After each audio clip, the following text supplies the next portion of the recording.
महाभारत का एपिसोड 146 मिला है हमें। तो अभी देखते हैं, लास्ट में देखा था कि भाई वो दुर्योधन जो है द्रौपदी जी के बारे में कुछ गलत बोल रहा था वस्त्र उतारेंगे।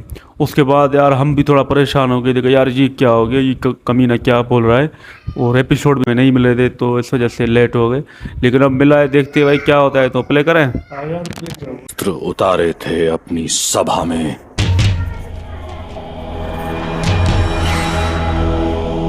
हम उसके वस्त्र उतारेंगे सारी सभा के सामने।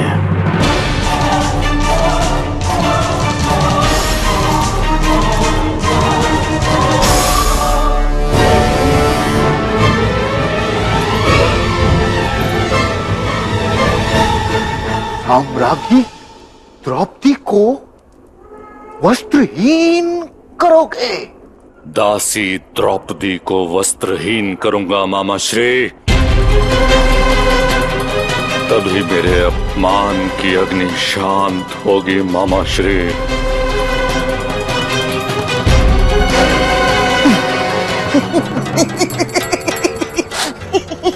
उत्तम मेरे बच्चे, उत्तम।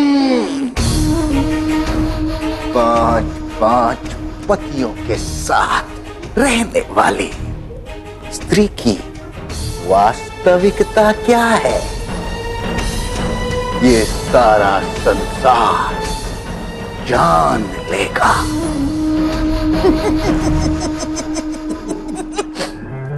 देखो, महागुरु द्रोण पधार रहे हैं।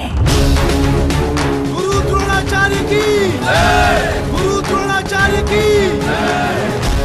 अपने प्रिय शिष्यों की श्रेष्ठता और सम्मान देखने के लिए यहाँ सम्मान का वो रूप देखेंगे जो संसार में कभी किसी ने देखा नहीं होगा।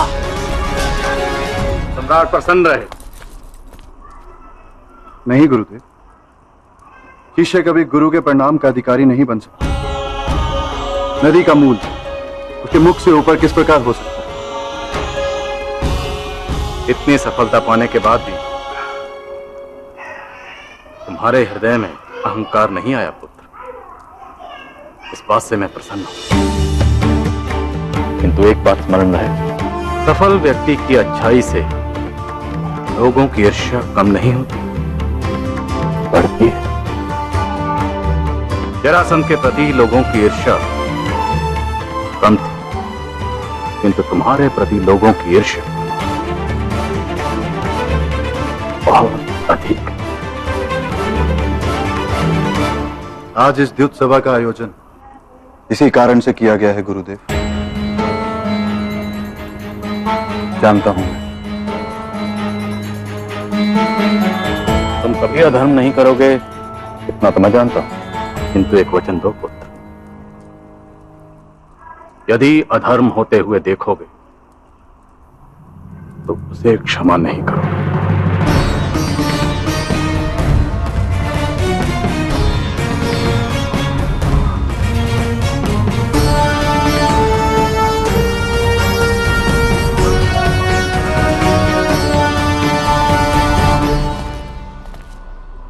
मित्रकर्ण, तुम्हें निरंतर सज्ज रहना होगा। मुझे भीम और नकुल पर विश्वास नहीं है। यदि वे द्यूत में हारेंगे तो शायद शस्त्र निकाल लेंगे। मैं तो आपके रक्षण के लिए सदा ही सज्ज हूं, किंतु हस्तिनापुर के सेनापति महामहिम भीष्म हमारी ओर से शस्त्र उठाने से पूर्व उनके आदेश की आवश्यकता होगी। पितामह तो हस्तिनापुर के सिंहासन के सेवक हैं। वास्तव में यदि पांडवों ने शस्त्र निकाले तो पितामह को उनके विरुद्ध खड़ा होना होगा।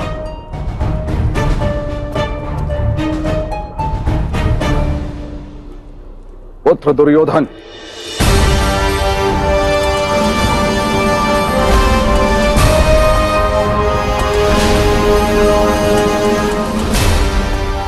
प्रणिपात पितामह। प्रणिपात महामहिम भीष्म। महामहिम, मेरी बात गंभीरता से सुन। इस अवसर को मलिन करने का प्रयत्न मत करना। तुम जानते हो मैं हस्तिनापुर के सिंहासन का सेवक हूं और अब हस्तिनापुर ने चक्रवर्ती सम्राट युधिष्ठिर को समर्पण किया है, अर्थात अब मेरा समर्पण भी चक्रवर्ती सम्राट युधिष्ठिर के प्रति है। सम्राट युधिष्ठिर के साथ कोई अनुचित व्यवहार हुआ या उनके साथ कोई भी अन्याय या छल होता है तो मुझे उनके रक्षण में शस्त्र उठाने होंगे।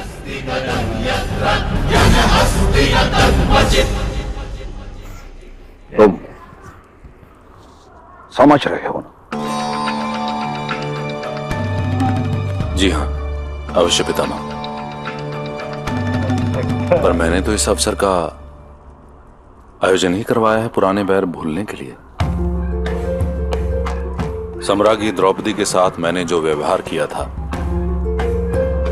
उसका प्रायश्चित है ये पितामह। मेरे हृदय में पांडवों के लिए केवल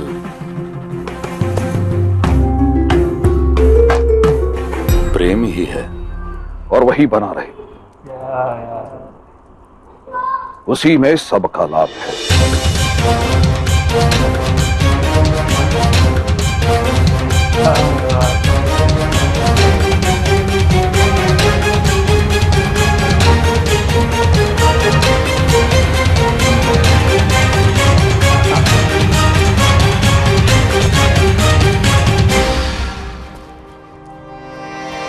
मामाश्री, मुझे तो पहले से ही भय था मेरे बच्चे, किसी भी बात पर ये बूढ़ा भैरव अधर्म की रागनी अवश्य गाएगा। किंतु तुम चिंता मत करो मेरे बच्चे, ऐसा उपाय करूंगा इस भैरव का, इसे धर्म की व्याख्या ही बदलनी होगी।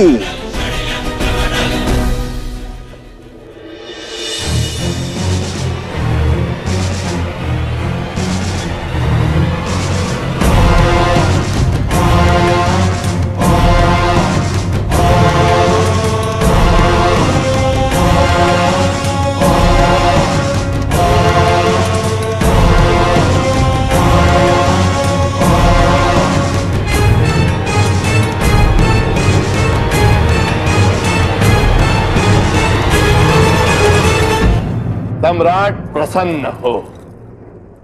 सम्राट की आज्ञा हो तो द्यूत का खेल आरंभ किया जाए। कथा संग्राम की, विश्व के कल्याण की।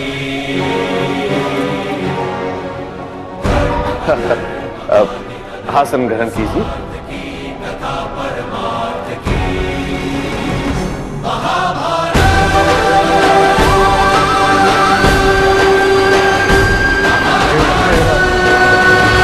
आओ भ्राता दुर्योधन, खेल आरंभ करते हैं।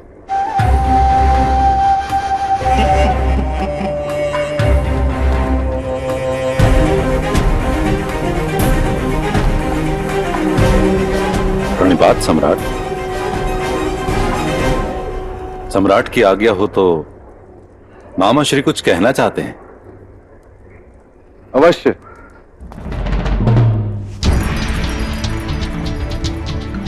सम्राट, युद्ध के खेल को संसार में बहुत बुरा माना गया है। वैसे तो वो सारे खेल जिनके नियम स्पष्ट नहीं है, वे सारे खेल बुरे ही होते हैं। जीवन भी तो नियमों के बिना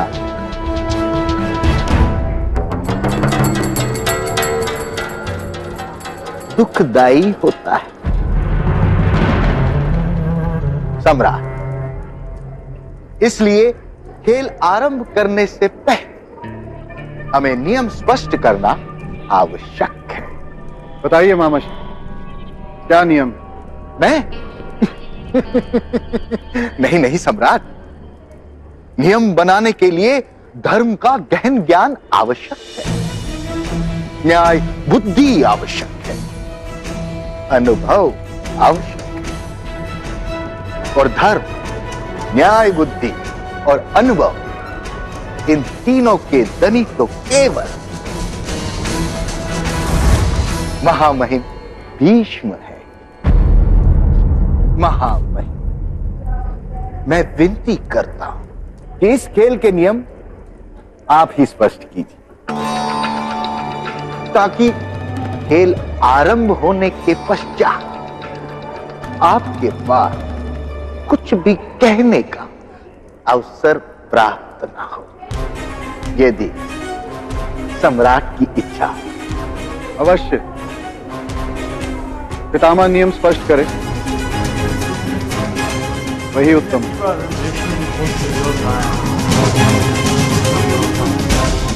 सम्राट क्षमा करें, युद्ध का खेल मनुष्य के श्रम और सामर्थ्य को महत्व नहीं देता। वो भाग्य के अधीन होता है, और इसीलिए मैं युद्ध के खेल का विरोध करता आया हूं।